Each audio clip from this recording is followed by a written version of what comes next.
Hello everybody, my name is Craig Bennett, and today we are going to be doing a guide on Star Citizen. Now, this is a longer guide.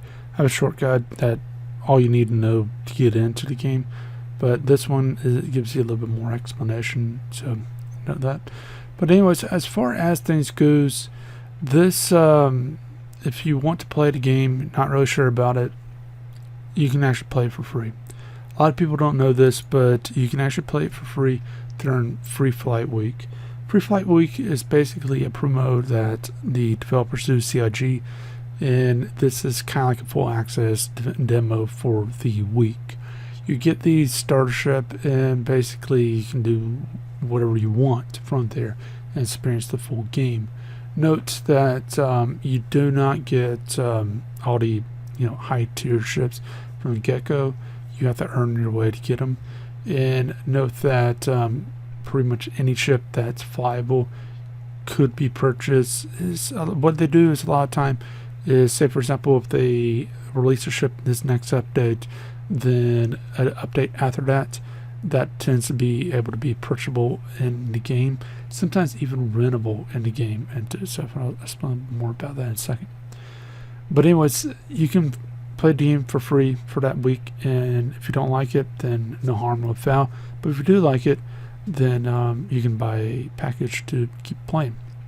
So as far as that goes, when you do buy it, you can actually go ahead and use my referral code, and this will actually give you some stuff, and also me, but will basically help you out quite a bit on this.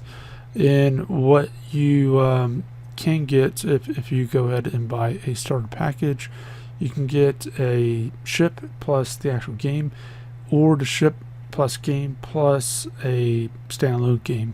So the standalone game, Squadron 42, if you aren't sure about that or never heard of that or where it may be, feel free to check all the resources that you want on that particular game. It's not out yet, but when you beat it, whenever it does come out, you will get some stuff for Squadron 42. You don't need Squadron 42 to play Star Citizen. You don't need Star Citizen to play Squadron 42, so just note that. And you can buy Squadron 42 standalone here. Some people do it. So just note all that, and note the price difference. You'll be paying quite a bit more. But if we get into here, what we can see is several different types of ships, and the lowest price you can get is $45 for just the base game itself. And you could get this one, but I would recommend staying away from that. What I recommend is just going with the Aurora and building up from there. A lot of people, they go with the Avenger Titan and go up from there. It's a pretty good ship. It's an all-around ship, but for the most part, the Aurora is good enough in my opinion, because by the time that you go ahead and start buying another ship in a game, it's going to outmatch the Avenger Titan anyway, so there's no real point into it, and you're likely to get there a lot quicker than you may think, especially if you go meet up with some friends and they help you out along the way. So as far as that goes, if we get into the thing, you can click more info to actually see all this stuff included. So you get the ship, obviously, but a hangar, some money. Note that we're dealing with UBC on this, but in the game right now it's AUC, and what this is Alpha UBC. UBC is just the in-game currency. So 3-month insurance, and all what that means is for your first 3 months of having the ship, you don't have to worry about paying for insurance. Note that this is not within the game itself. It's likely to be much later on. It's not really a serious thing for the developers to work on right now, so you don't have to really worry about this. You just get free insurance no matter what. So no matter what ship you have, no matter what length, and it doesn't really apply. And chances are that wouldn't apply anyways, because the updates happen more frequently than that. So and character resets can probably wipe that problem anyways. So what you're looking at is likely this will only apply once the game is fully out anyways, and since it's a starter ship, that shouldn't be really a big deal. Now, in case you are wondering about insurance prices currently, you can actually find it here. If you look up the ship and then make sure that you go to this third-party tool, it'll tell you the actual insurance costs, time, and whatnot. So if we go back to the thing, you get the game, the Squadron 42 game, and also the manual. So just note that for this particular for this particular package. So as far as that goes, do you need to buy other ships? Do you need to buy ship upgrades? Do you need to buy stuff from subscription stores and stuff like that? The answer is no. So the subscription store right now, if we take a look at that information, basically you can actually go to bunkers and other places and actually get a lot of the subscription items. Even going to trading outposts, you can actually find some stuff there, the subscription items. So just note that. The upgrades, some of them are not within the game yet, but a lot of them are, rolling out over time, and you can buy it as it comes out within the game. So I wouldn't worry about that. And all ships, once they become flyable, it's normally an update after that. You can buy it within the game and sometimes even rent it.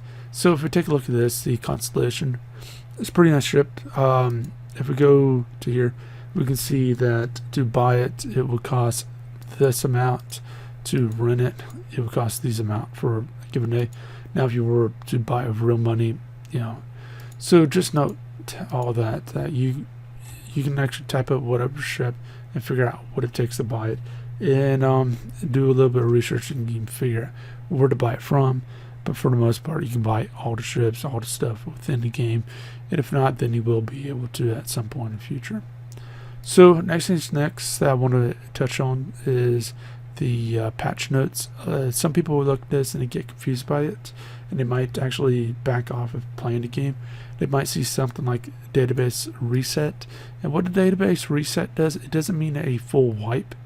What it means is a character reset. So we take a look at the character reset. You go to settings and you go down to character reset. You can actually see it right here, and more or less it tells you right here what it is.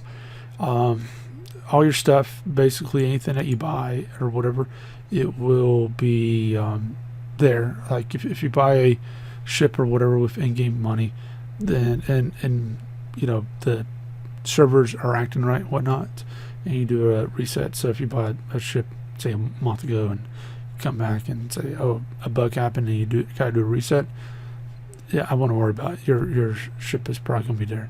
So consumables and stuff like that, what we found is, for the most part at this time, is if you're wearing the items, like say for example food, drinks, ammo, whatever, then it tends to disappear.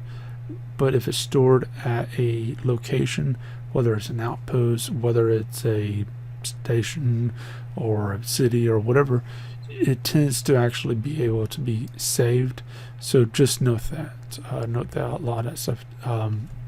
At this time, it's a hit or miss on that. So the other thing is the missions will be resetted. They can be the problem, which is why you are resetting them, but the reputation isn't resetted. So that's all that database reset means. Long-term persistent just means, is there a wipe or not? Simple as that. If it says enable, then that means there was no wipe. Now if we go back to where there was a wipe, and this is what it looks like. It says long-term persistence disabled, which means that there was a wipe, and it gives you detail. Now the reason why there was a wipe at 3.15 is because they implemented a new system. What this new system does is, if they need to wipe money and just money, they can do that. If they need to wipe reputation, they can wipe that. And they can basically wipe a targeted thing instead of the entire thing. Now note that they can do full wipe also, so keep an eye out on that type of stuff. So update to update, you could have that problem, but for the most part, they're trying to get away from full wipes, and they hadn't had it for a long time before 3.15. and they're about to have one as of now. So just note that with the next update there actually will be a wipe, but it looks like they're trying to make it as friendly as possible so you don't have to worry about losing ships and whatnot. So as far as that goes, the next thing I want to talk about is terminology: PTU, PU, and equality, and alpha. Alpha is just a generic thing as far as I can tell for early access. The game, it seems polished enough, in my opinion, should be in beta, but whatever. Now as far as PTU versus PU, so equality is basically the first wave when things get tested. They are under a NDA. You can become an equality if you report enough bugs and interact with the community enough, but for the most part they're under NDA, get a massive amount of bugs, but also has first eyes on things, so just note that. Now with that one in mind, the next wave is the first wave PTU. This tends to be people like myself that are chairman, or those who are subscribers, that basically we get first wave PTU, and this is a smaller group versus everybody, and basically they can test things like network and whatnot. So if things look good on equality, then it goes to PTU. If things look good at PTU, then it goes to wave 3, wave 2, wave 3 PTU. And then if things look good from there, then you go to live, or what's called PU, which is persistent universe.